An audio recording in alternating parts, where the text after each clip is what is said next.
اور بلوچستان کا پہلا الٹرا رنر جو بغیر کسی استاد کے نہ صرف بلوچستان بلکہ پاکستان کا نام روشن کرنا چاہتا ہے۔ یہ کھلاڑی کون ہے اور کیسے اس نوجوان نے اپنے کریئر کا آغاز کیا، جانتے ہیں سدرا عارف کی اس رپورٹ میں۔ یہ ہے مختار حسین۔ مری سے اسکردو تک دوڑ کر پہنچنے کا منفرد ریکارڈ اپنے نام کر چکے ہیں۔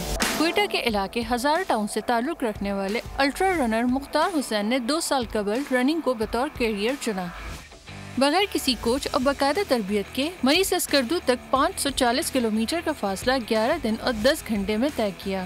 مری ٹو اسکردو جو کہ 540 کلومیٹر بنتا ہے، میں نے 11 دن اور 10 گھنٹے میں کہتے ہیں۔ اس سے پہلے میں جو ہے کوئٹہ ٹو زیارت میں نے دوڑ کی تھی۔ الٹرا رننگ مشکل کھیل ہے جس کے لیے سخت محنت اور ڈائٹ کا خاص خیال رکھنا پڑتا ہے۔ مختار حسین ٹریننگ کا آغاز صبح 3 بجے کرتے ہیں۔